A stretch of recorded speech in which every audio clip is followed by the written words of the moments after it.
মুসলিম জাহানের দ্বিতীয় খলিফা হজরত ওমর রাদিয়াল্লাহু তাআলা আনহু হেঁটে চলেছেন লাঠিতে ভর করে, সাথে তার একমাত্র অনুচর আসলাম। বয়সের ভারে নুজু হয়ে পড়েছেন এককালের সুঠাম শক্তিশালী ওমর। কে বলবে যৌবনে এই মানুষটি নিয়মিত কুস্তি লড়াই করতেন আর বাঘা বাঘা সব পালোয়ানকে নিমিষে হারিয়ে দিতেন। যুদ্ধের ময়দানে ত্রাস সৃষ্টি করে বেড়াতেন যে ওমর, তিনি আজ ঠিকমতো চলাফেরাও করতে পারেন না।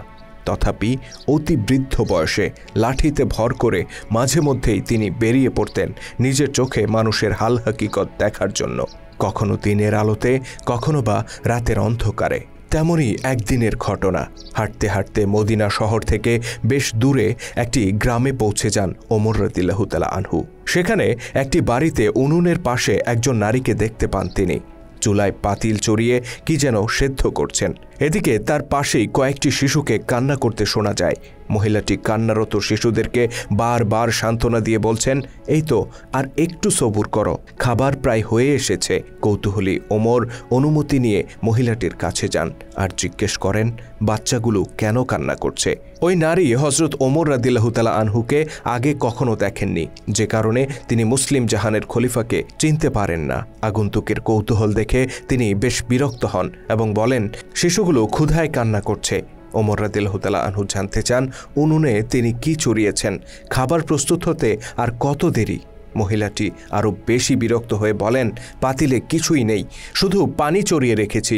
বাচ্চাগুলোকে সান্ত্বনা দেওয়ার জন্য খাবার তৈরির ভান করছি। কাঁদতে কাঁদতে তারা একটু পরে এমনিতেই ঘুমিয়ে পড়বে।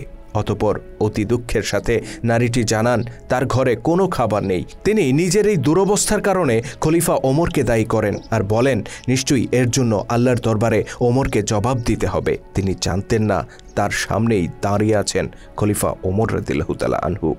ওমর রাদিয়াল্লাহু তাআলা আনহু বিস্মিত কণ্ঠে বলেন, খলিফাকে কেন এর জন্য দায়ী করছেন? তিনি হয়তো আপনার এই দুরবস্থার কথা জানেনই না। মহিলাটি পাল্টা প্রশ্ন করে বলেন, খলিফা হিসেবে প্রত্যেক নাগরিকের খোঁজখবর নেওয়া কি তার দায়িত্ব নয়? তিনি কেন আমাদের ব্যাপারে গাফেল থাকবেন? এর জন্য অবশ্যই তাকে জবাব দিতে হবে। মহিলাটির এই অনুযোগ খলিফা ওমরের হৃদয়কে চূর্ণ করে দেয়। তিনি বলেন, আপনি অপেক্ষা করুন, আমি শীঘ্রই বাচ্চাগুলোর খাবারের ব্যবস্থা করছি। অতঃপর তিনি রাষ্ট্রীয় গুদামঘরের উদ্দেশ্যে রওনা হয়ে যান। আর মহিলাটি অবাক হয়ে ভাবতে থাকেন, কে এই আগন্তুক? ওমর রাদিয়াল্লাহু তাআলা আনহু দ্রুত ছুটে যান রাষ্ট্রীয় গুদাম ঘরে।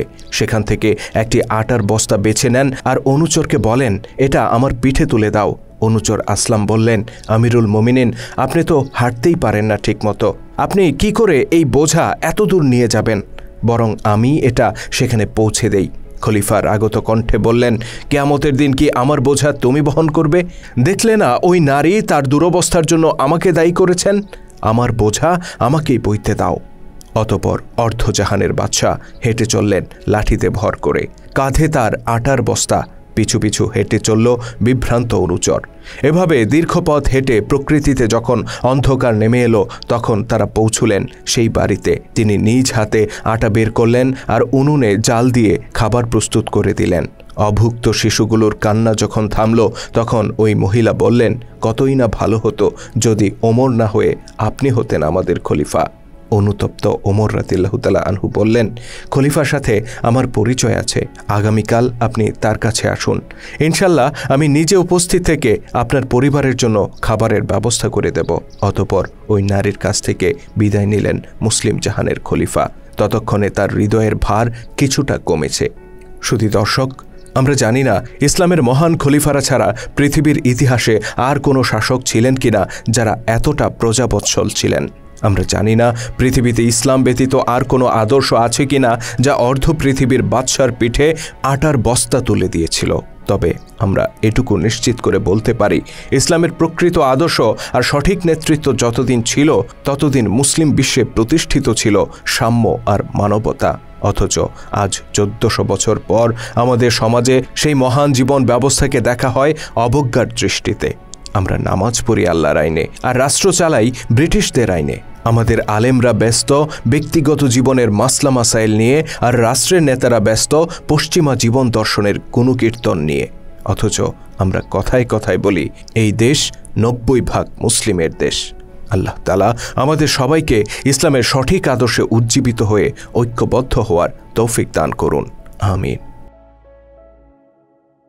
ইসলামের গৌরবময় ইতিহাস নিয়ে নির্মিত ভিডিও চিত্র আমরা ধারাবাহিকভাবে তুলে ধরছি আমাদের চ্যানেলে।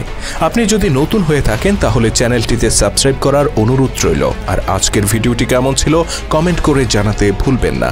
যদি ভালো লেগে থাকে তাহলে অবশ্যই লাইক ও শেয়ার করে ছড়িয়ে দেওয়ার অনুরোধ রইল। আল্লাহ হাফেজ।